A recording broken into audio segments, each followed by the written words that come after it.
empezar temprano, son las 8 y 8. Y entonces ya vamos a comenzar. Ahorita está como el clima otra vez medio estaba lloviendo, ¿no? Sí, pero sí, ligero, sí, ¿no? una brisa. Ligerito. Esperemos que no enfríe mucho el día, ¿no? Muy bien, vamos a orar, ¿les parece? Vamos a orar y empezamos. Vamos a orar entonces. Señor, queremos agradecer tu bondad con nosotros, tu compañía, tu enseñanza a través de tu palabra. Hoy estamos aquí, Señor, para seguir en el estudio de este libro que es importante para nuestra fe, es importante para nuestra convicción y nuestra esperanza. Porque nosotros podemos, Señor, entender que tu palabra toda, completa, toda, es inspirada por ti y útil. Así que entonces, Señor, no queremos evitar todo el consejo tuyo, al contrario, queremos entrar al estudio de este libro, como lo hemos empezado a hacer, para poder distinguir tu voluntad y para que también nosotros podamos tener esperanza de que en Cristo somos vencedores. Bendícenos a los que estamos aquí, está con los que vienen de camino y permite, Señor, que los que estarán aquí vengan pronto, con ánimo pronto también, para seguir aprendiendo de tu palabra. Gracias, Señor, en el nombre de Jesús. Amén. Amén. Muy bien, hermanos, vamos a leer el texto que está en el capítulo 1, versos 4 al 8. ¿Tienen la lección, hermanas? ¿No? ¿Les llegó? ¿Por correo, por mensaje o algo? ¿Nada ahí? Es una sola hoja de lección, entonces la que sobre nos la pueden pasar para que se la demos a otros que vayan llegando, ¿no? También para Judy, sí, correcto. A ver si le damos a la hermana Evi otra vez de regreso las que sobran. Excelente, muy bien. Hay que seguir. No, bueno, ¿sí quieres una? Ok. Sí. Salvador, ¿quieres una? No. Tú lo tienes en tu teléfono, ¿no? Muy bien, excelente. Bien. Vamos a Apocalipsis 1. 4 al 8. Apocalipsis 1, 4 al 8. Dice el texto, se los voy a leer. Juan, a las 7 iglesias que están en Asia, gracia y paz a vosotros del que es, y que era, y que ha de venir, y de los 7 espíritus que están delante de su trono, y de Jesucristo el testigo fiel, el primogénito de los muertos, y el soberano de los reyes de la tierra, al que nos amó y nos lavó de nuestros pecados con su sangre, y nos hizo reyes y sacerdotes para Dios, su Padre. A Él sea gloria e imperio por los siglos de los siglos. Amén. He aquí que viene con las nubes y todo ojo le verá, y los que le traspasaron y todos los linajes de la tierra harán lamentación por él. Sí, amén. Yo soy el alfa y el omega, principio y fin, dice el Señor, el que es y que era y que ha de venir, el Todopoderoso. Algunas Biblias, sobre todo las que tienen la versión Reina Valera 60, tienen un título ahí en negrito, ¿no?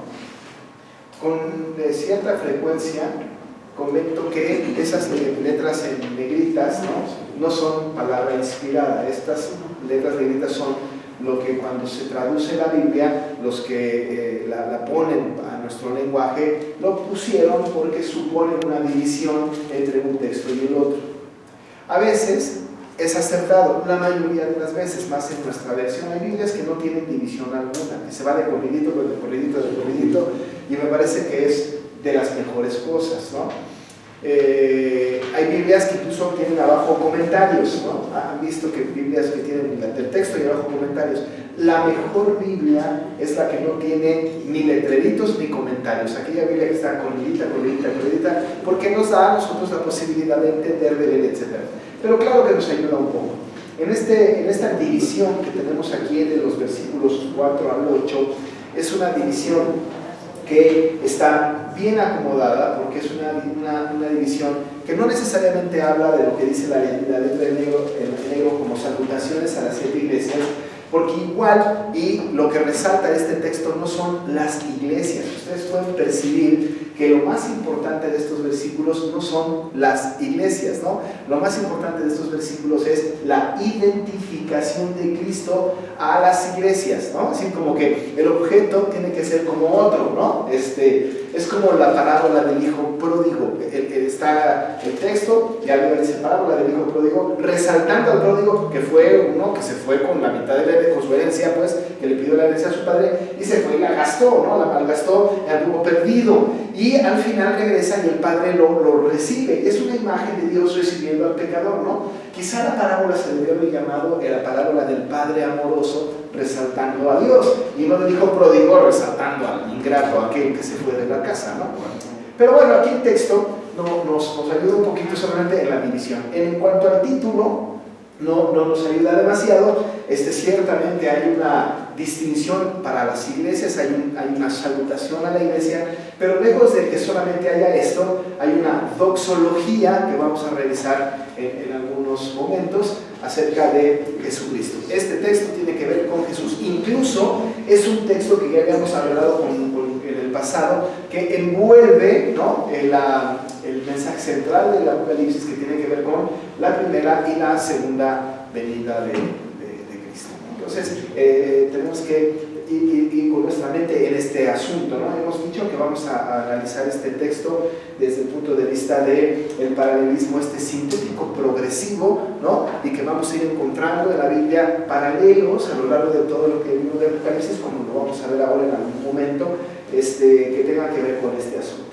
Bien, hemos visto la semana pasada los versículos 1 al 3, y nos quedamos al final con el versículo 3, que habla de una bienaventuranza, la primera de 7, decíamos la vez pasada, la primera bienaventuranza de 7. Hay que recordar que el 7 es muy importante en el Apocalipsis. El 7 es importante porque es un número que le dice algo a los regenerados. Quizá no les dice algo a los que no son regenerados, pero al regenerado, al cristiano, sí algo le dice. Es el número de Dios, es el número de la perfección, es el número de la comprensión, es el número de la totalidad, ¿no? Esto solamente lo pueden entender los creyentes, ¿no? Ya luego los no creyentes pues pueden como escucharnos y deducirlo, pero es para nosotros los creyentes. Ahorita tenemos nosotros la primera de las 7 bienaventuranzas. Entrando al texto de los versículos 4 al 7, vamos a tener dos referencias del número 7 otra vez, cuando se habla de los 7 espíritus y de las 7 iglesias, ¿no? Entonces vamos a revisar este asunto. De tal manera entonces que vimos la bienaventuranza, y la bienaventuranza era hermosa porque nos ayuda a dirigir nuestra atención hacia este libro como algo que es bienaventurado, no atemorizador, ¿no?, sino de bienaventuranza. Hemos insistido y seguiremos insistiendo que el libro de Apocalipsis es un libro esperanzador, es un libro de esperanza, es un libro que nos dice, vamos a vencer. En nuestra temporalidad vamos a vencer en el futuro. En la temporalidad de Dios, Él ya venció, ¿no? Él ya venció. O sea, Cristo no va a vencer, Cristo ya venció, ¿no? Cuando pensamos, Cristo va a vencer, estamos como que puede que sí, puede que no. Pero cuando decimos Cristo ya venció, estamos hablando de algo que Él ya hizo, que está consumado, y que nos escribe este maravilloso libro en donde nos confirma esa victoria maravillosa. Porque incluso nos está diciendo cómo será nuestro destino en el cielo nuevo y en la tierra nueva. Entonces ya venció. Esta bienaventuranza entonces es para nosotros, que entendemos que es esperanzador este libro, porque dice bienaventurado el que lee, ¿no?, y los que oyen, ¿no?, los que oyen las palabras de esta profecía y guardan las cosas en ella escritas, y dice porque el tiempo está cerca. Y hablamos del tiempo cercano. Dijimos que el tiempo, ¿no?, cercano, estamos hablando de la segunda venida de Cristo, ¿no? El tiempo es cercano, el tiempo está cerca. ¿El tiempo de qué? Pues el tiempo de la segunda venida de Cristo, ¿no? Cuando hablamos de esto, estamos hablando de la segunda venida de Cristo. Esta es la esperanza.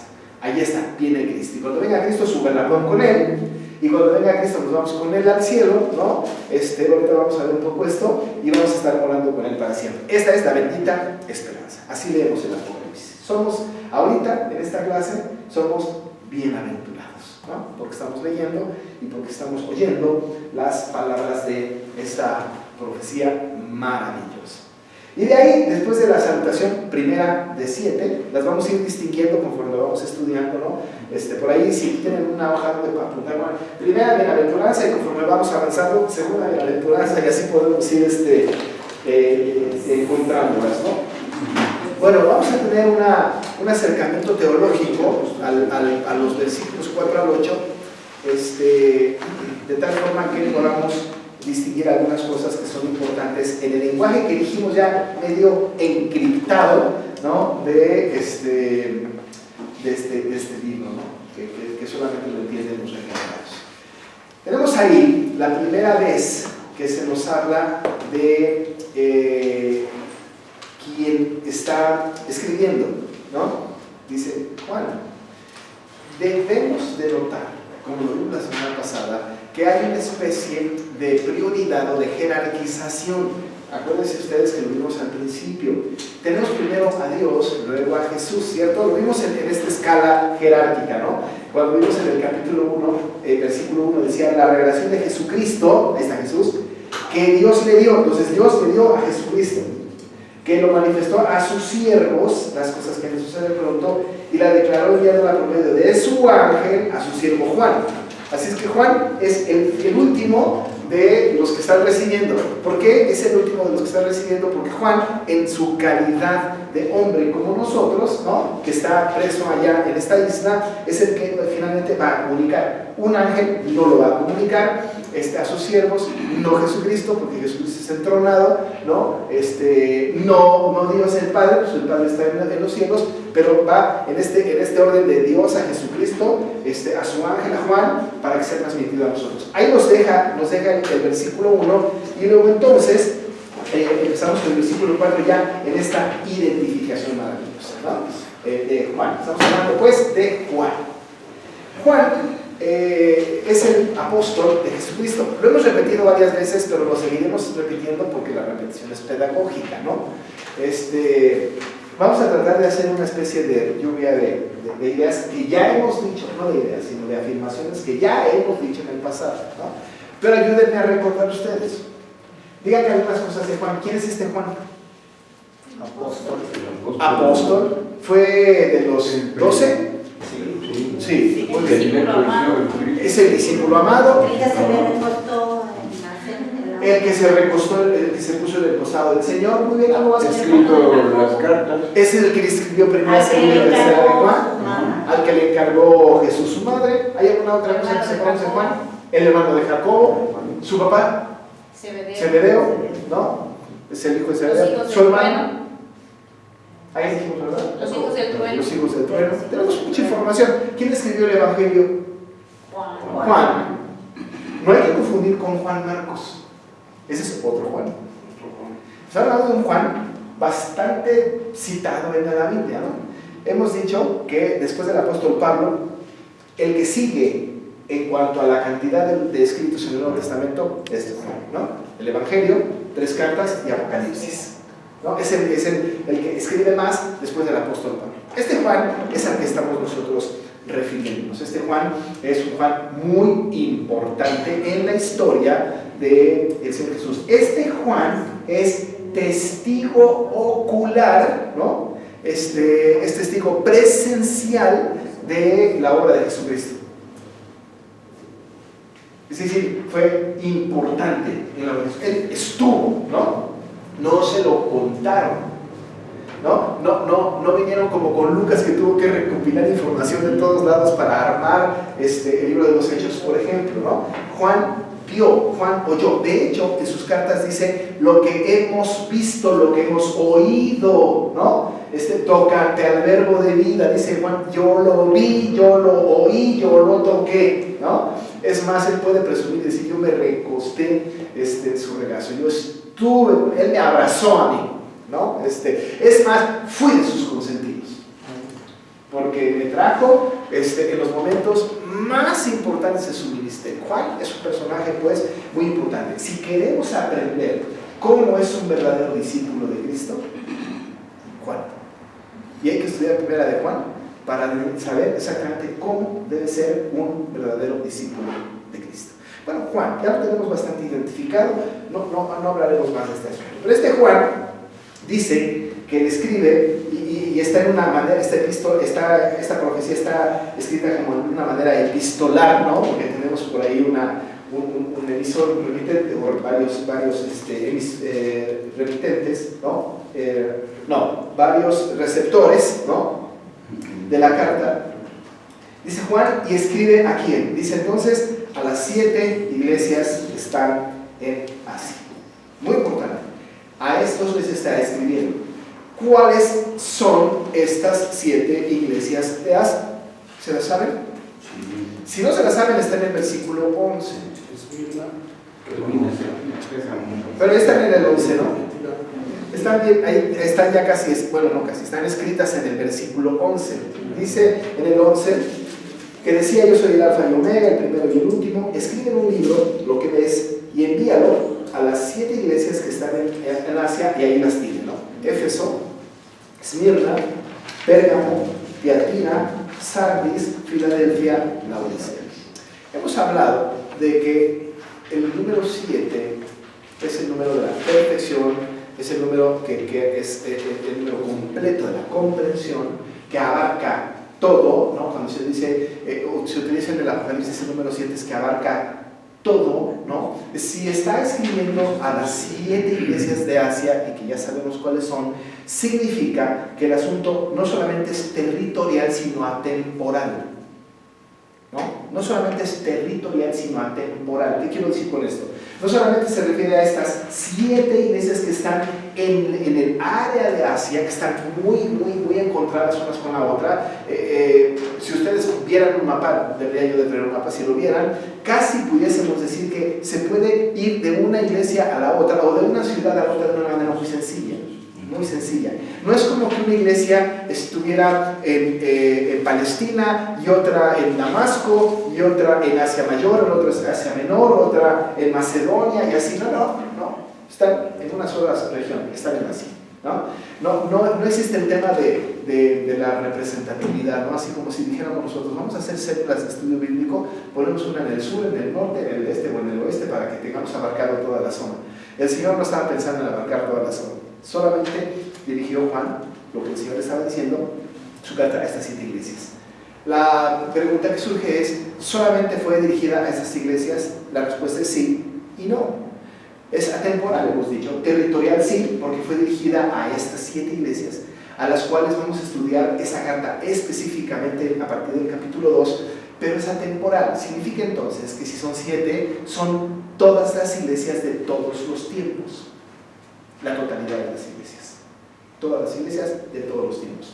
Bajo este principio, bajo este criterio, este mensaje también está para nosotros que somos la iglesia de Cristo. No estamos en Éfeso, ni en Esmirna, ni en Tiatira, ni en Pérgamo, ni en Filadelfia, ni en Laodicea.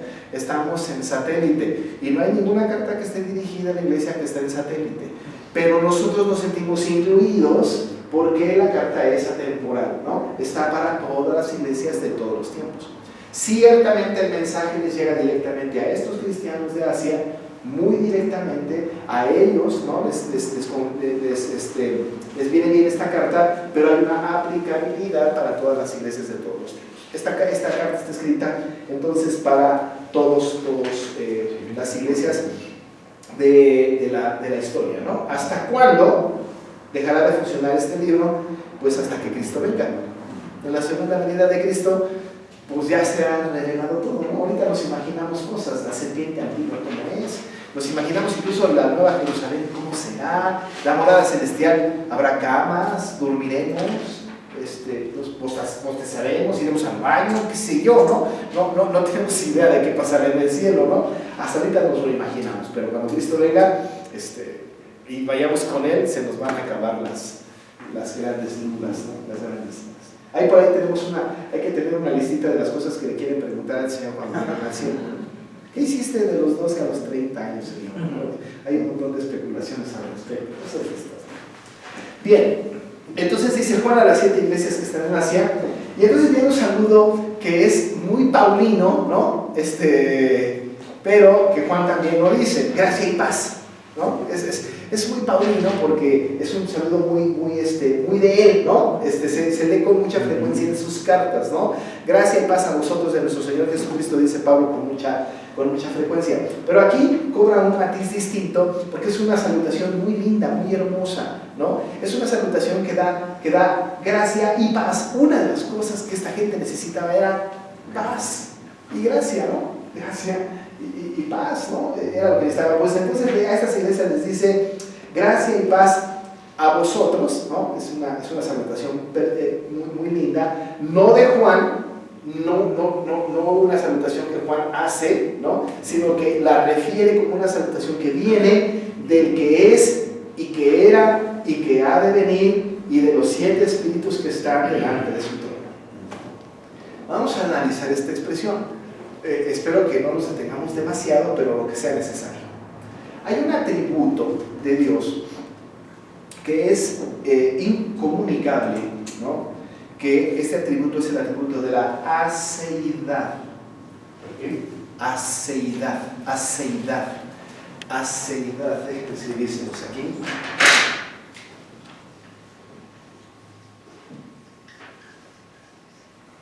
Aceidad. Luego lo googlean, ¿no? Antes hubiera un libro de esos datos en el diccionario. Ahora hay que googlearlo, ya el diccionario ya no sirve. Pero aceidad. ¿Cuál es ese atributo de la aceidad? Los atributos comunicables y los incomunicables son diferentes. Los atributos comunicables son las cualidades de Dios que participa a sus hijos. Por ejemplo, Dios es bueno, yo soy bueno. Dios es misericordioso, yo puedo ser misericordioso. Dios es santo, yo soy santo, etc., ¿no? Es decir, aquel atributo que Dios tiene como una cualidad exaltada al máximo, la participa a sus hijos y nos dice, así como yo soy, ustedes también, ¿no? De hecho, estuve predicando hace poco en la iglesia, ¿no? Que la exigencia de Dios es la santidad. Dice, sean santos como yo soy santo. Así que la santidad es un atributo comunicable, ¿no? Yo soy bueno, ustedes quiero que sean buenos, ¿no? Yo soy asertivo, pues sean ustedes también asertivos. Qué sé yo no miento, no mientan. Los atributos de Dios comunicables son los que nos participan. ¿Pero qué creen? Hay atributos de Dios que no nos participan, que solamente tiene Él, porque son atributos en perfección y atributos sobrenaturales. Y aquellos atributos no comunicables o incomunicables son aquellos que solamente tiene Él y que no nos prestan. Por ejemplo, la omnipotencia, ¿no? O sea, dice Dios, soy omnipotente. Aquí está ese atributo más adelante en el versículo 8. De hecho, el versículo 8 termina con ese atributo, ¿no es cierto? Dice, el todopoderoso, ¿no? Este es un atributo que nosotros no tenemos, ¿no? Ese es incomunicable. La omnisciencia es incomunicable. La omnipresencia. La omnisciencia es que Dios todo lo sabe. Hasta el pensamiento que hay en mi mente, la palabra antes de que salga de mi boca, Él ya la conoce. Porque el atributo de la omnisciencia, ¿no? Es un atributo que Dios no nos comunica. Ninguno de nosotros puede hacer eso. Las mamás se acercan un poco. Las esposas se acercan un poco, ¿no? Casi saben lo que pensamos, ¿no? Pero no al grado de Dios, desde luego. Y además no es comunicable. Estoy vacilando peligrosamente, ¿no? Omnipresencia, Dios puede estar en todas partes y al mismo tiempo. O sea, ahorita está aquí y también está en China, ¿no? Ahorita, en todas partes y al mismo tiempo, la omnipresencia, ¿no? La presencia, las cosas de los atributos de Dios incomunicables son importantes. La infinitud de Dios, ese es atributo incomunicable. Pero la aceidad.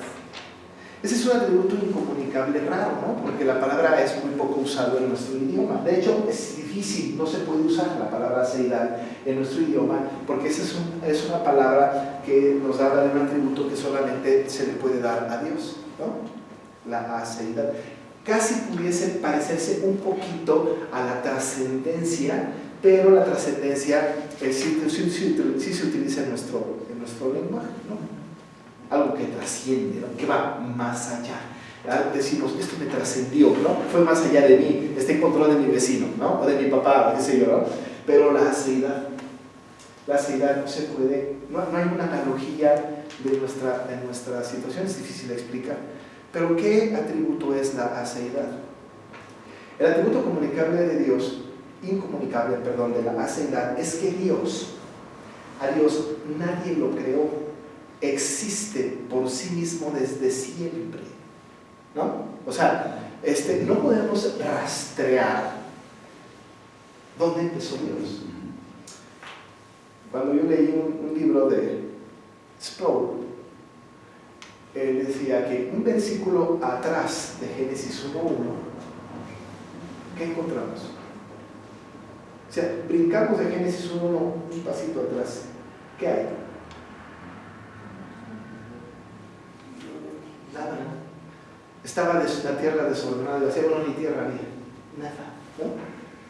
Nada. Y cuando decimos nada es nada. Ahora, cuando decimos nada, nada es algo, porque ya estamos diciéndolo, ¿no? Entonces ya la nada se convierte en algo, por lo tanto la nada deja de ser nada para ser algo. Y en la lógica verbal se pone muy complicado. ¿Qué estás haciendo? Nada. Si yo digo, estás haciendo nada, entonces estás haciendo nada porque la nada es algo. Es una comunicación. Sí, hermano. Si Dios creó Sí. cielos y la tierra, Sí. dice Génesis, y la tierra estaba desordenada y vacía. Entonces, Dios no hace desorden en lo creó así. Dios creó algo perfecto. Sí. ¿Quién hizo ese desorden? ¿Quién acabó con ese mundo, por así decirlo? Premundo y el mundo. Premundo, sí, sí. Sí, no, muy bien. Es una excelente pregunta. ¿Quién hizo esto? Desde luego que cuando la Biblia habla, por ejemplo, de que Dios en Génesis 1, en la creación, cuando Dios está ordenando las cosas, porque separa las aguas de los cielos, porque separa las aguas de la tierra también, porque hace las estrellas y todo este asunto, la teología bíblica del Antiguo Testamento habla acerca de que Dios ha creado todo, ¿no? Todo lo puso en una mesa, aquí está todo, ¿no? Esa es mi materia prima, aquí está. Y lo que nos narra Génesis 1 es cómo Él empieza a ordenar todas esas cosas como si fuera un gran rompecabezas, ¿no? Las empieza a ordenar y las empieza a poner en orden. Interesante en la creación, ¿no? Los que somos creacionistas, porque hay quienes no son creacionistas, hay algunos que son creacionistas evolucionistas y están también muy equivocados. Nosotros somos creacionistas. Bueno, yo, ¿no? Entonces, el creacionismo dice, Dios puso todas las cosas y luego las empezó a ordenar, ¿no? Aquí está. Es como si yo llegara como un artista con todos mis elementos, ¿no? Y los pongo sobre la mesa, ¿no? Ok, ahora vamos a ver, esto tiene que ir aquí, esto tiene que ir aquí, esto aquí, ¿no? Es decir, Dios hizo este asunto de ordenar todas las cosas. Desde luego que Dios es un Dios de orden, ¿no? No es un Dios de desorden. Pero conforme iba creando el Señor, ¿no? Cuando en su imperativo divino, su palabra creadora más bien, ¿no? Fue estableciendo los órdenes de las cosas para el beneficio de su última obra de creación, que fue el hombre, ¿no? La verdadera pregunta es: ¿por qué no hizo primero al hombre y luego todo? Si el hombre es la corona de su creación, lo más importante, ¿no? Porque ¿dónde lo ponían? Aquí uno dice, en el principio creó Dios los cielos y la tierra. Los cielos y la tierra. A la tierra le pone todas las materias primas que iba a poner sobre la tierra, las aguas, el firmamento, la tierra, todo esto. Y luego ya pues, empieza a ordenar. Pero yo estoy entendiendo que en el principio creó Dios los cielos y la tierra. Quiere decir que no había nada. No existía ni cielo ni tierra. No había nada. Él creó todo. El asunto es que estamos en el tema de la seidad, ¿no? Porque el otro tema es muy importante y largo también. Pero el tema de la seidad es que un paso atrás de Génesis 1 no había nada. Nada, ¿no? Pero Dios sí, ¿no? Dios sí. Pero no solo Dios, Padre, sino Dios Hijo y Dios Espíritu Santo. O sea, el Espíritu Santo, Cristo y Dios existían antes de la fundación del mundo, ¿no? Ahí estaba. De hecho, Él a nosotros nos escogió antes de que siquiera hubiera cielo y tierra. Estábamos en la mente de Dios antes, ¿no? Conforme va creando el Señor, conforme va ordenando las cosas, va viendo y va diciendo: es bueno, es bueno, es bueno, es bueno, es bueno, y cuando llegó el hombre, es bueno en gran manera. Entonces va creando el Señor. Pero al Señor, ¿quién lo hizo? ¿Cómo rastreamos nosotros el camino hacia el Señor? No hay manera. Y entonces el atributo de la seidad es que el Señor ha existido siempre, desde siempre. ¿Qué dice Salmo 93:2? Salmo 92. Vamos a ver. Antes que nacieron los montes y formases la tierra y el mundo desde el siglo y hasta el siglo, tú eres Dios. Sí, ¿no? Dice el Salmo 92, y lo dice bien bonito, ¿no? Eso es algo que nos gusta mucho, Señor, tú nos has sido refugio de generación en generación. Y luego dice esto: antes que naciesen los montes y formases la tierra, desde el siglo y hasta el siglo, tú eres Dios. Antes de que formasen los montes, antes de que existiera cualquier cosa, tú eras Dios. ¿Saben quién es el Señor Salmo 90? Moisés. Moisés. Ese y el 91 es lo único que está en el Salterio escrito por Moisés. Señor, tú nos has sido refugio de generación en generación. Antes de que formases la tierra y los montes, desde el siglo y hasta el siglo, tú eres Dios. Y Moisés fue el que escribió Génesis. Si hay alguien que tiene la autoridad para decirnos acerca de la aceidad de Dios, ese es Moisés. Digo, desde luego cualquier otro autor de la Biblia, ¿no? Pero Moisés. Pero caray, quien nos lo está diciendo es Juan. ¿Será que Juan tenga una referencia de la aceidad de Dios en algún otro de sus escritos? La respuesta es sí.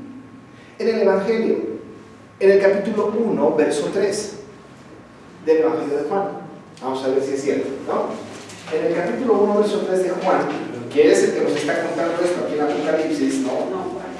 Juan, el Evangelio de Juan. No tiene la de Juan. ¿En qué? 1:3. Empieza, ¿se acuerdan ustedes en el principio del verbo y el verbo era con Dios y el verbo era Dios? Verso 2 dice, este era en el principio con Dios, pero luego remata en el 3. ¿Qué dice el 3? Todas las cosas por Él fueron hechas, y sin Él nada de lo que es hecho. De lo que había sido hecho, fue hecho, ¿no? ¡Qué caray!, ¿no? Estamos hablando de un Dios eterno, ¿no? De hecho, en el mismo Evangelio de Juan, el Señor Jesús dijo, antes de que Abraham fuese, yo soy. Él 7 veces en el Evangelio, en su Evangelio dice, yo soy el buen pastor, ¿no? Yo soy la puerta, yo soy el pastor de las ovejas, yo soy la resurrección y la vida, ¿no es cierto? Él dice, yo soy 7 veces.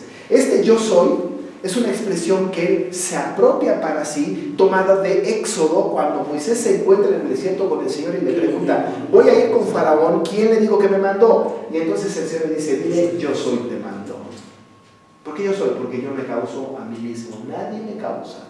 Yo existo porque existo por mí mismo. Nadie me fabrica, no soy producto de la imaginación de nadie, a mí nadie me ha hecho, yo soy el que soy. Luego Jesús se atreve, ¿no?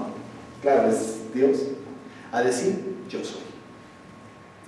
Eso le dijo, antes de que Abraham fuese, yo soy. La misma expresión. Y yo soy la resurrección y la vida, y yo soy el buen pastor, y yo soy la puerta de las ovejas, ¿no? Yo soy la vid verdadera, yo soy el camino, la verdad y la vida. Yo soy. Importante, esto nos habla de que uno de los atributos no comunicables de Dios, personificado desde el buen Jesucristo, es la aceidad. Nadie le creó, existe por sí mismo. Quizás los versículos que dijimos sean los más representativos, Salmo 92 y Juan 1:3, ¿no? Pero, y los demás, yo soy de Jesús, ¿no? Entonces ahí está la identificación. ¿Y cómo lo dice en Apocalipsis, no? Lo dice muy lindo. Y lo va a repetir, y esta sección la va a encerrar entre esta expresión. La va a decir en el 4 y la va a decir en el 8. Dice el 3, en el 4. Juan a las 7 iglesias que están en Asia, gracia y paz a vosotros, del que es presente, del que era pasado y el que ha de venir futuro. Ahí está el Señor, completito en su aceidad, ¿no? Fue, es y será. No hay otros, ahí está. No hay ningún ser humano que tenga esta característica, ¿no? Ninguno. Yo no fui, soy y seré. Yo tengo una temporalidad, el Señor no. Es el que es, el que era y además el que ha de venir. Vean ustedes cómo en el versículo 8 cierra otra vez, pero lo dice de una manera un poquito distinta en este paralelismo. Incluso utiliza las letras del alfabeto griego, ¿no? En el versículo 8 dice, yo soy el alfa y el omega, el principio y el fin, dice el Señor. El que es, repite lo mismo, el que era y el que ha de venir, y añade el Todopoderoso. La aceidad. Qué importante es que Juan empiece escribiendo este maravilloso libro a las iglesias, hablando acerca de la aceidad de Cristo, ¿no? Es decir, este atributo, el que es, el que era, el principio y el fin, el alfa y la omega. Si estuviéramos escribiendo en español diríamos la A y la Z, ¿no?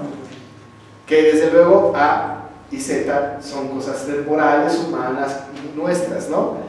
Pero en el idioma original desde luego que tiene un sentido bastante más atemporal, ¿no? Abarca toda la historia. Aquí sí entran entonces los 4 métodos de interpretación: la preterista, futurista, Historicista y idealista. ¿no?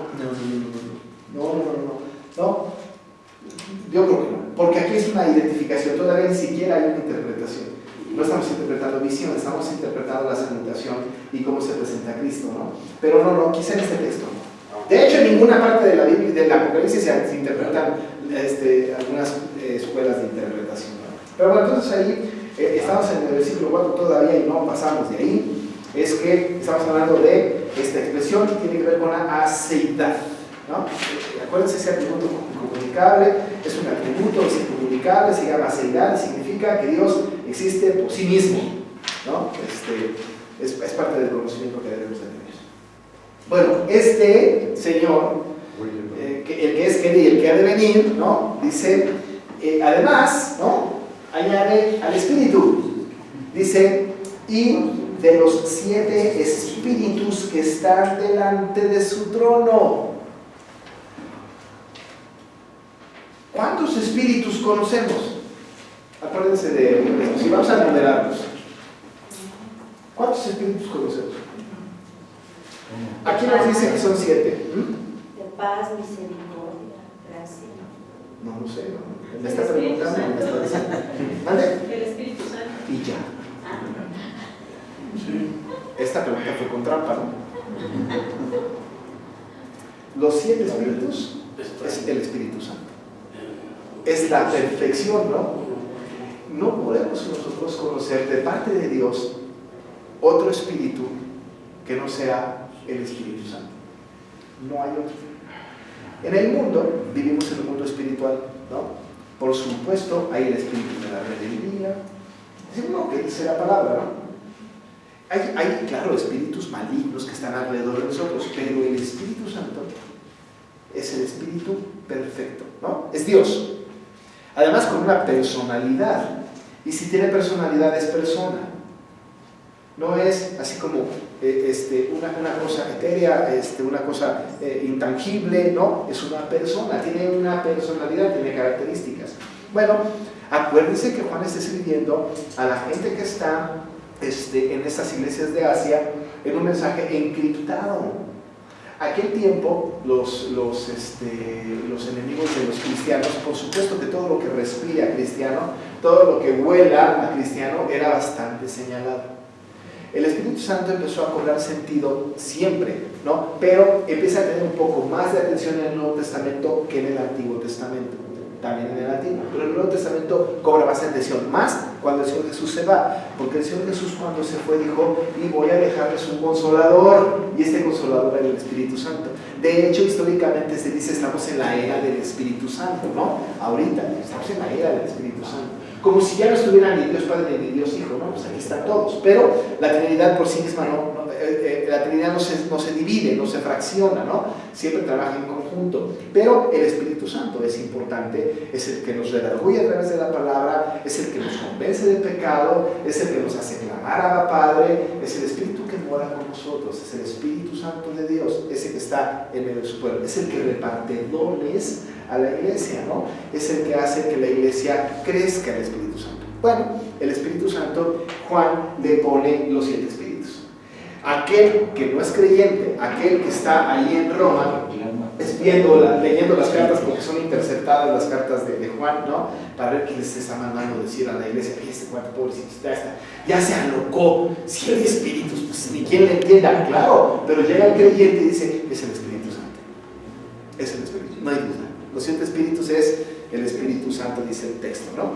Entonces tenemos que es Juan, a las 7 iglesias que ya sabemos cuáles son, el saludo maravilloso de gracia y paz, la aceidad de Cristo y además el Espíritu Santo. En un versículo hay una gran cantidad de información importante para nosotros. Tras el versículo 4, ¿no? Y entonces también, no solamente del Espíritu Santo, sino entonces en el versículo dice, y de Jesucristo, ¿no? Es algo importante de notar, es que aquí se está hablando de Jesucristo con el nombre del Señor. A veces Pablo usa Jesús el Cristo o Cristo Jesús, hay combinaciones de maneras de cómo dirigirse. Aquí habla de Jesucristo en su nombre y en su oficio, ¿no? Dice de Jesucristo y entonces dice quién es, ¿no? Da algunos nombres del Señor. Dice de Jesucristo, el testigo fiel, el primogénito de los muertos y el soberano de los reyes de la tierra, ¿no? ¿Qué encontramos aquí? Si ponemos nosotros un tiempo o momentos de nuestra propia historia, hablaríamos de Jesucristo en 3 etapas o en 3 momentos. Uno es su momento terrenal y digamos en el terrenal ministerial. El otro es otro momento terrenal, pero en su pasión. Y el otro momento que pudiésemos poner en su exaltación. Estas 3 identificaciones de Cristo, ¿no?, encajan en uno de estos. Si hablamos del Señor Jesucristo, como Juan está diciendo aquí en el 5, y de Jesucristo, el testigo fiel, lo ponemos en su ministerio, en su etapa terrenal ministerial. Fue testigo fiel. Él dio testimonio de sí mismo, ¿no? El Padre dio testimonio del Hijo. Él estaba aquí como testigo fiel. ¿Testigo de qué? Porque un testigo tiene que decir, ¿no?, algo, ¿no? A mí me llaman a un tribunal, quiero que seas mi testigo. Yo tendría que preguntar, ¿de qué? ¿No? Es que tú viste a Eliasib salir de abajo con una bolsa llena de dinero, ¿no? Soy testigo porque yo lo vi, ¿no? Soy testigo porque mis oídos, mis ojos estuvieron involucrados en un ilícito, soy testigo. Pero no en un ilícito, que me llevan a una boda y resulta que yo soy testigo de una persona que se va a casar, ¿no? Testigo, porque los conozco, los vi, los oigo, sé que se quieren, ¿no? Firmo como testigo. El testigo es el que ha visto o el que ha oído algo. Ahora, Cristo dice aquí que es el testigo fiel. Y no solamente es testigo, sino además es un testigo fiel, veraz, ¿no? Cuando Jesús estuvo en su ministerio, dijo algo, cosas como estas: el que me ha visto a mí, ha visto al Padre. ¿De quién testifica Jesús? Del Padre, de su Padre, ¿no? El Padre y yo, uno somos. Y estoy haciendo las cosas que me encomendó. Jesucristo vino a cumplir la voluntad de su Padre. Vino a testificar, ¿no?, de las salvaciones del ego, pero que fue mandada por su Padre. Y el testimonio que él dio fue un testimonio fiel. Sin duda, sin menoscabo de la verdad. Un testimonio verídico de Dios. Si hay alguien que nos pueda dar un testimonio acerca de Dios, es Jesús. Porque fue Dios hecho carne. Y vimos su gloria como la del unigénito del Padre, lleno de gracia y de verdad, ¿no es cierto? Dio fiel testimonio de donde venía. Fue un testigo fiel. Y ese testimonio fue durante su tiempo terrenal. Entonces dice, es el testigo fiel. Es del que les hablamos. Es de este Jesucristo que estuvo entre nosotros y dio testimonio, ¿no?, de la salvación y de todo lo que Dios había mandado. Fue un testigo, dice la palabra, fiel. Pero además, dice la Biblia, fue el primogénito de ¿quién? ¿Qué dice el texto? El primogénito de los muertos. ¿No? Ahora, aquí fue testigo fiel, no hay duda. El mismo Jesucristo también en su etapa terrenal, ¿no? Y durante el tiempo de su pasión, fue el primogénito de los muertos. El primero, ¿no? El primogénito de los muertos. Es una expresión rara. Primogénito de los muertos. ¿Que la muerte tiene hijos y este fue el primogénito? No. El primogénito de los muertos. El primero de los muertos. Que resucitó a vida eterna. Y resucitó. Bueno, la vida eterna él siempre la tuvo, ¿no? Pero sí, claro, pero sí, ¿no? El primero, ¿qué dice Pablo en los Corintios en el capítulo 15 de Jesús y su resurrección? Dice, primicias de los que durmieron fue hecho, ¿no? Eso dice en 1 Corintios 15, primicias de los que durmieron fue hecho. Él fue el primero en morir con la capacidad de resucitar.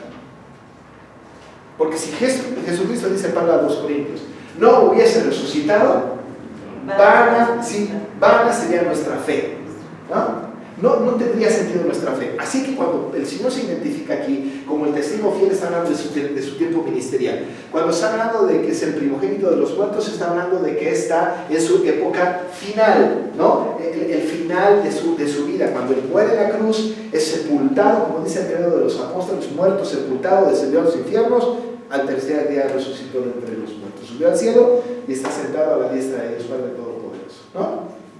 Muerto. ¿Era necesario que Cristo muriese? Sí. Pablo a los tesalonicenses le dice que les habla de Jesucristo, era necesario que Cristo padeciese y resucitase de los muertos. Y aquel a quien Dios anunció, decía él, es el Cristo. Era necesario que muriera. Si nosotros tuviéramos una máquina del tiempo y regresáramos a ese tiempo, diríamos, voy a regresar allá para evitar que lo crucifiquen. No, nos aniquila Dios, no me estorbas.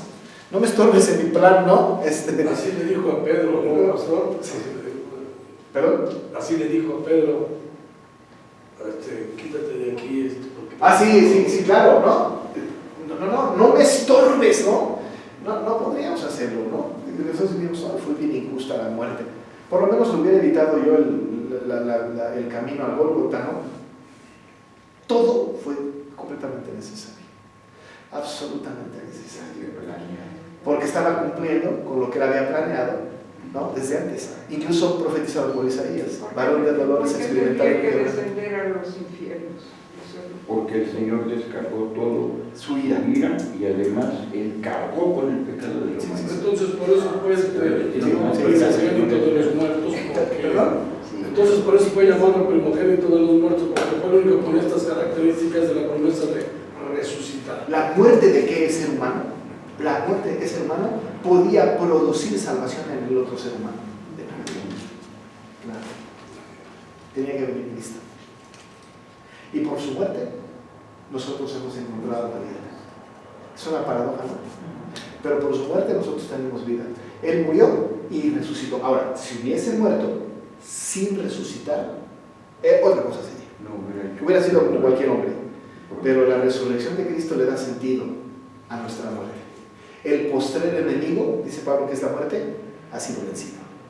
¿Dónde está, dice Pablo? ¿Dónde está la muerte de tu aguijón? ¿Dónde es el sepulcro de tu victoria? ¿No? Está, vente, ¿no? Arráncate.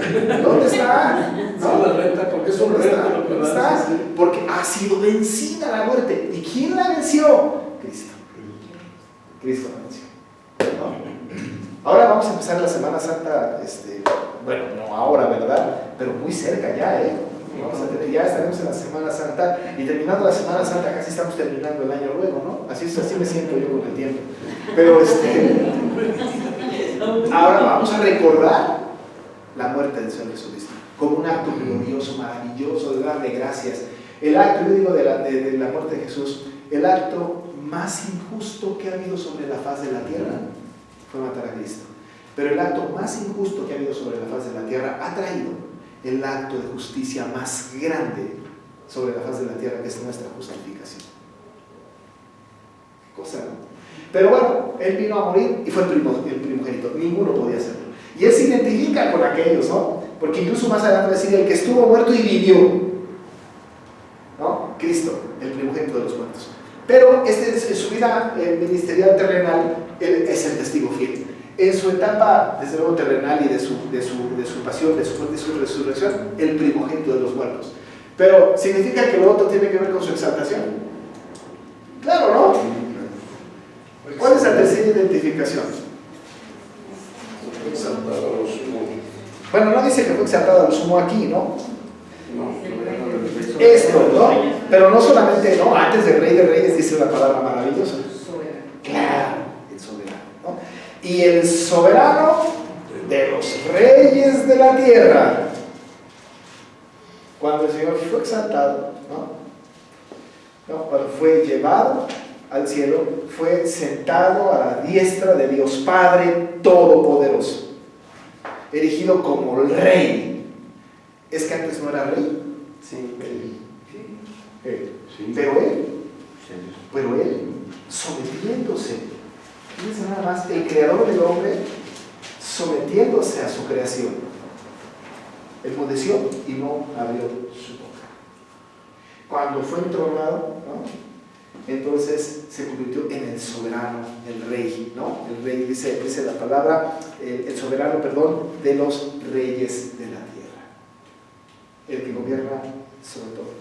Recordamos las palabras de Pablo a los romanos en el capítulo 11, verso 36, ¿no? Porque de él y por él y para él son todas las cosas, a él sea la gloria por los siglos. Amén.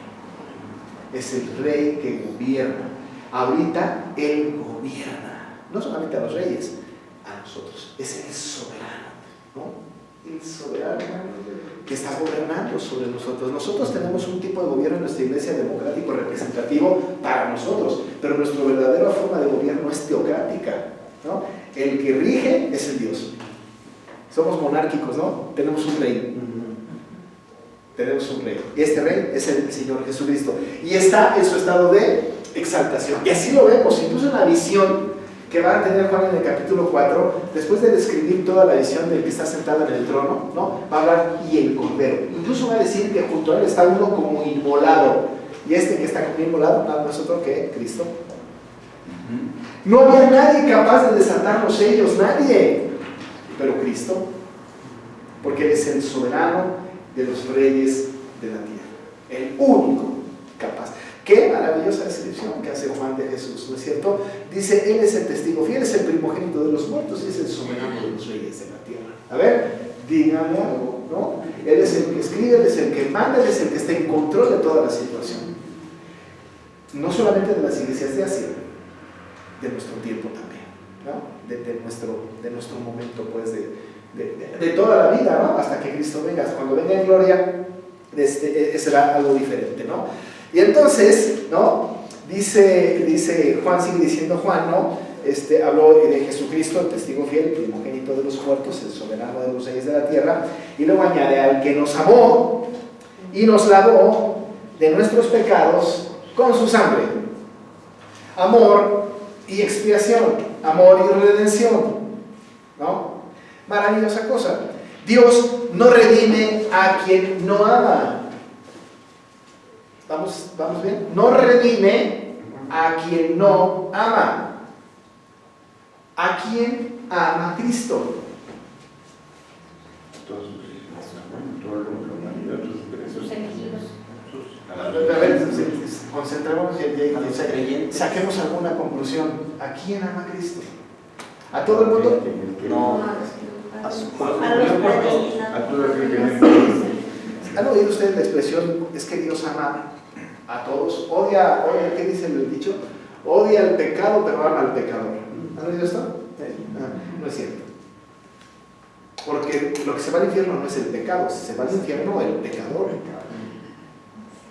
¿Será que eso sea cierto? ¿Qué dice el Salmo 5:5?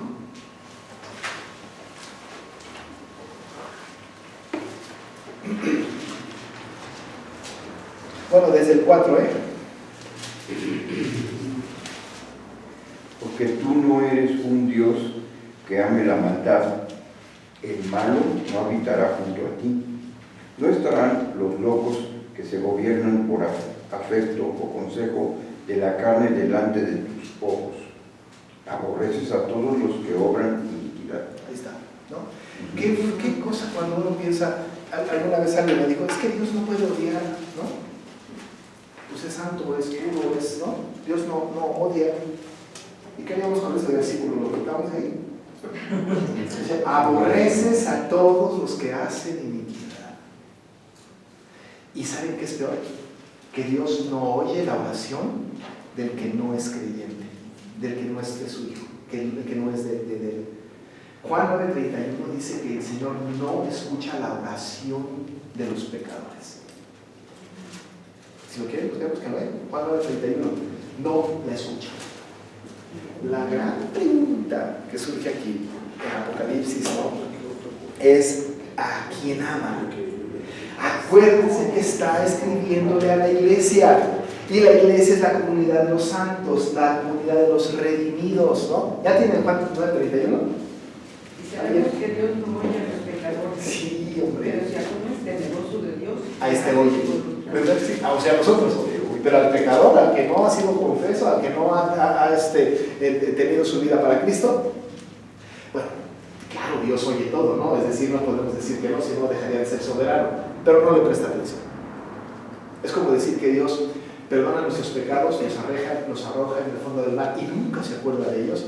¿Será que nunca se acuerda Dios de mi pecado? Claro que sí, lo que pasa es que no me lo trae a cuenta nunca. No me dice, ay, otra vez. Pero si el año pasado te perdoné este pecado, hombre.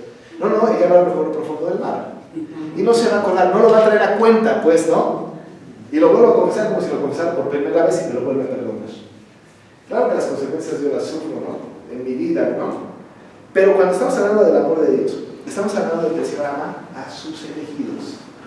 Esa es una doctrina tremenda, reformada tremenda, bíblica tremenda, ¿no? Solamente a sus elegidos. Acuérdense, Él está escribiéndole a la iglesia. Y la iglesia es la comunidad de los redimidos, ¿no?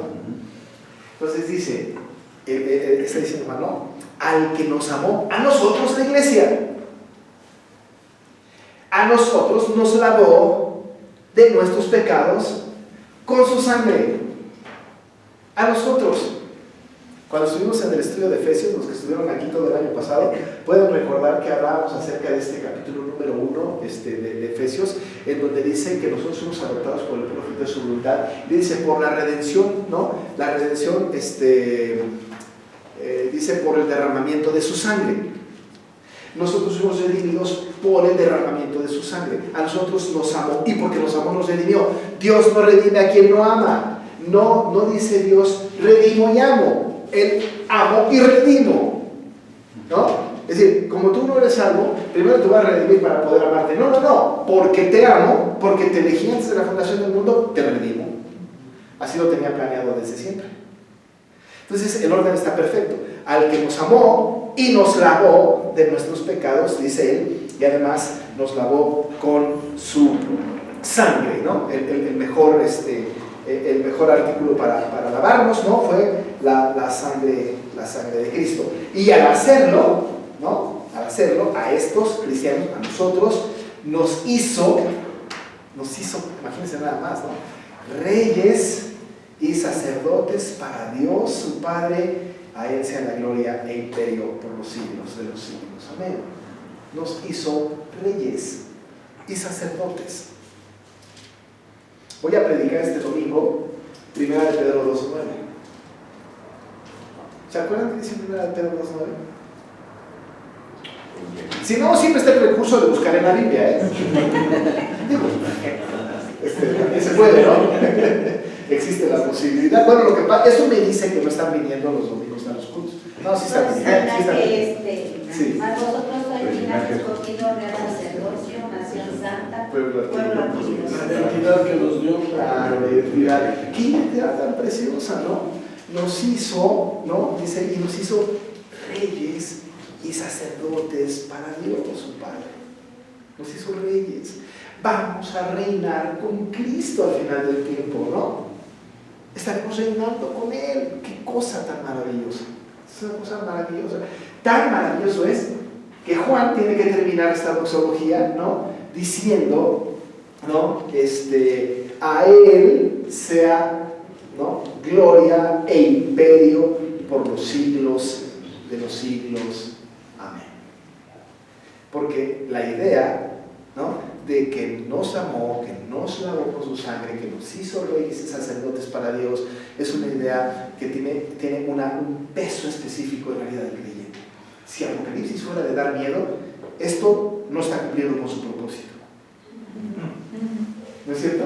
No está cumpliendo con su propósito. Miedo, sí, es una palabra esperanzadora por todos lados, ¿no? Nos amó, nos lavó con su sangre y nos hizo reyes y sacerdotes para Dios. Y Juan dice, no, pues, y Juan vaya que estaba sufriendo, con una condena de muerte ahí, no va a morir martirizado, pero está ahí, ¿no?, preso. Y te está diciendo, entonces, a él sea gloria e imperio por los siglos de los siglos. Amén. Maravillosa cosa, maravillosa. Insisto, si el Apocalipsis fuera para dar miedo, esto no está cumpliendo con su propósito. No está yendo por ese camino. Está yendo por un camino completamente diferente. Y qué bueno que los cristianos de Asia están viendo esta salutación, ¿no? Están así como que, bueno, gracias a Dios, ¿no? Amén, ¿no? Gloria a Dios, porque nos amó, nos lavó de nuestros pecados con su sangre y nos hizo reyes y sacerdotes. No podemos tener un destino terrible, ¿no? No puede ser, ¿no? Tenemos una esperanza maravillosa. Y luego, para rematar, habla de la segunda venida de Cristo, ¿no? Dice, he aquí que viene el testigo fiel, el primogénito de los muertos, ¿no? Exactamente, ¿no? Que el soberano de los reyes de la tierra, él, ¿no? El que nos amó, el que nos lavó, el que nos hizo reyes, él, dice Juan, viene con las nubes, ¿no? Dice, viene con las nubes, y luego nos habla de lo que va a pasar. Todo ojo le verá, y los que le traspasaron, y todos los linajes de la tierra harán lamentación por él. Sí, amén. Dice el texto, entonces, para ir con cuidado. Viene, primero es que dice, he aquí, que viene con las nubes. Es la segunda venida. La parusía, ¿no? El tiempo de su venida. Lo que estamos esperando de las cosas que deben de suceder pronto es esto, que venga Cristo, ¿no? Señor, ven, ¿no? Eso estamos esperando. Por eso se habla entonces, pastor, de que viene el lloro y el crujir de dientes, de los que dicen que hasta lo que les trata. El lloro y el crujir de dientes es resultado del juicio, ¿no? Pero cuando venga Cristo, va a haber un clamor. ¿Sabe qué va a pasar? Dice Pablo a los filipenses que cuando el Señor Jesucristo venga, toda rodilla se doblará. Lo que está arriba en los cielos, en la tierra y debajo de la tierra, y toda lengua confesará que Jesucristo es el Señor, para gloria de Dios Padre. ¿Saben qué? Todo el mundo tiene que confesar. Algunos lo confesarán ya fuera de tiempo, off the record, ¿no? Ya, ¿qué va a pasar? Pues van a confesar que Jesús es el Señor, pero se van a ir al infierno. Hasta Satanás va a doblar su rodilla y va a reconocer que Cristo es el Salvador, pero el destino de Satanás es el infierno. Pero habrá una confesión, todo el mundo reconocerá, porque Satanás sabe que Cristo es el Salvador, Satanás sabe que Cristo ha vencido, Satanás sabe que no puede hacer nada en el mundo si no tiene permiso de Dios, lo sabe, pero juega con nuestra vulnerabilidad. Pero Él, ¿no?, está gobernando y gobernará, y toda lengua confesará esto, ¿no? Vienen las nubes, viene, ¿no? No viene para ver, ¿no?, si puede lograr llevarnos con Él. Él viene porque ya venció, ¿no? Vienen las nubes, dice el texto maravillosamente, vienen las nubes. Pero va a suceder algo, ¿no?, en este venir. Una cosa que va a pasar es que no va a ser secreta su venida. Ya lo hemos dicho, ¿no? No va a ser secreto. Se escucha por ahí el tema de el rapto secreto, ¿no? Como la película esta, ¿no?, de dejarlos atrás, de andar dos pilotos en el avión, uno se va dejado, el otro tomado. ¡Ay, caray! ¿Y ahora cómo se fue? ¿No? Y si es el capitán del vuelo, ¿no?, el avión se estrella, ¿no? Y va a ser secreto, pero de secreto no tiene nada. Pablo a los tesalonicenses nos da testimonio de que viene con un escándalo bárbaro, con voz de mando, con trompeta de Dios. Y luego acá, tanto en Tesalonicenses como aquí nos dice, todo ojo le verá, todo ojo. Secreto no tendrá nada. O sea, cuando venga el Señor, lo vamos a ver. Unos van a ver que los muertos en Cristo se resucitan y luego serán transformados. Otros van a ser dejados ahí. Luego el Señor vendrá, ¿no? O en ese mismo momento habrá un momento de que juzgará a los que no son creyentes, pero aquellos que no son, aquellos que lo vituperaron, aquellos que lo negaron, aquellos que lo insultaron, aquellos que lo crucificaron, aquellos que tuvieron sus ropas ahí enfrente de la cruz, aquellos que traspasaron su cuerpo, aquellos que lo rechazaron, aquellos que le quisieron poner un cuadro, van a pasar. Dice el texto, todo volverá y los que le traspasaron y todos los linajes de la tierra harán lamentación, dice el texto, por él. Imagínense nada más. Zacarías 12. Vamos a ver esto. Zacarías es el penúltimo libro del Antiguo Testamento. No es cierto, no es el último. Sí, es el último. Zacarías y Malaquías. Es el penúltimo. Zacarías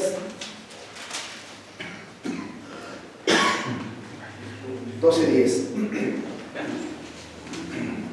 Mira, nada más, se los voy a leer. 12. Zacarías 12, 10 en adelante. 10:13. Dice, ¿hay alguien que tiene? Tan difícil de encontrarlo, pero está chiquito. De los menores de los profetas menores es el más largo. Dice, y derramaré sobre la casa de David y sobre los moradores de Jerusalén espíritu de gracia y de oración, y mirarán a mí, a quien traspasaron, y llorarán como si llora por hijo unigénito, afligiéndose por él como quien se aflige por el primogénito. En aquel día habrá gran llanto en Jerusalén, como el llanto de Hadadrimón en el valle de Megiddo, y la tierra lamentará cada linaje aparte, los descendientes de la casa de David por sí y sus mujeres por sí, los descendientes de la casa de Natán por sí, sus mujeres por sí, los descendientes de la casa de Leví por sí, sus mujeres por sí, los descendientes de Simei por sí, las mujeres por sí, todos los otros linajes, cada uno por sí y sus mujeres por sí, ¿no? Pero dice que la tierra lamentará, los que le traspasaron lamentarán, ¿no? ¡Qué terrible! Y toda lengua confesará que Jesucristo es el Señor para la gloria de Dios Padre, pero no todo el mundo se salvará. No todo el mundo. A ver, ¿puedo ver, hermano? Sí. En la lección dice, en aquel tiempo los judíos que le rechazaron, Sí. verán que Jesús de Nazaret, a quien crucificaron, es de verdad El Hijo de Dios. Sí, ¿qué es? Entonces, haya una unificación ahí. Sí, pero ya no tendrán oportunidad. Ok. Ya esa confesión no servirá de nada. Ya no va a servir de nada. Es decir, cuando venga Cristo, se acabó. Se acabó. No hay otra oportunidad. No la hay. No la hay. Cuando venga Cristo es para juicio. Es para juicio. Punto. Y los judíos que le traspasaron y toda la gente que le negó, evidentemente queda claro que cuando venga Cristo los que le negaron no eran escogidos, ¿no? Todos aquellos verán y se lamentarán. ¡Ay, si era! Pues demasiado caro. Demasiado caro. Ya no va a haber oportunidad. Sí, pero perdón, dan otra oportunidad. Se acabó. No hay más.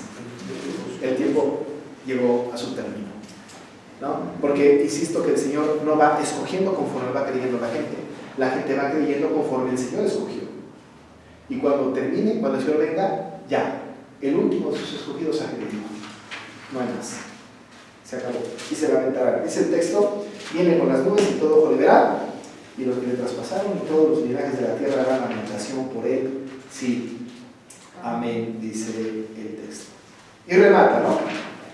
Yo soy el alfa y el omega, la primera letra del alfabeto y la última letra del alfabeto, ¿no? ¿No les he dicho esta curiosidad de los alfabetos y esto? Nosotros, el alfabeto se llama alfabeto porque en griego es alfa, beta, gamma, delta, eta, iota, kappa, lambda, beta, etc. ¿no? Empieza con alfa, beta, ¿no? Por eso es alfabeto. Nosotros, el nuestro es abecedario, porque es A, B, C, D, por eso es abecedario, ¿no? Entonces, el nuestro no es alfabeto, el nuestro es abecedario. El griego es alfabeto, porque empieza con alfa y beta, ¿no? En hebreo es alefato, porque es alef, bet, gimel, dalet, etc., ¿no? Alef, bet, alefato. Entonces, cuando dice aquí el texto alfa y omega, desde luego se refiere a las letras griegas, ¿no? Alfa es la primera y omega es la última palabra. Hay un montón de iglesias y ministerios que se llaman alfa y omega, ¿no? Montón. Y es un bonito nombre para ponerle a una organización o a una iglesia. Yo fui pastor por muchos años de una iglesia que se llama, ¿no? Alfa y omega. Es un nombre muy lindo, ¿no? Muy lindo. Pero aquí se identifica y dice: yo soy el alfa y el omega. ¿Qué está diciendo? Soy el principio y el fin, ¿no? Y además lo dice, ¿no? Como si no pudiéramos entenderlo, ¿no? Principio y fin, dice el Señor. Y después, otra vez cierra con lo que empezó, ¿no? El que es, y que era, y que ha de venir. El Todopoderoso. Ya dijimos, si este libro fuera para dar miedo, esto no está cumpliendo con su tarea. Nos está dando una bendita esperanza. Claro, entonces entiendo por qué es bienaventurado el que lee y el que oye las palabras de esta profecía, ¿no? Porque da mucha esperanza. Qué bueno que empieza así el Apocalipsis, ¿no? No nos va a poner medio duro, pero tenemos la idea de que tenemos nosotros esa ventaja de que vamos a reinar con Cristo para siempre, ¿no? Y que nos lava nuestros pecados y que va a venir por nosotros, pase lo que pase, suceda lo que suceda, ¿no? Muy bien, pues aquí lo dejamos, hermanos, ¿no? Ya son 9:20. La próxima semana vemos, empezamos con el verso 10 en adelante, ¿no? Verso 9, perdón, sí, verso 9 en adelante, y nos vamos a ir preparando para estudiar cada iglesia. Va a haber cada jueves una iglesia después, ¿no? Empezando con Éfeso, ¿no? Va a ser una cosa muy interesante, muy linda el estudio de estas iglesias, ¿no? Vamos a dejarlo aquí, vamos a recoger la ofrenda con nuestro hermano Ray, y después de eso oramos, porque la vez pasada primero oramos y luego recogimos la ofrenda y ya se nos querían ir sin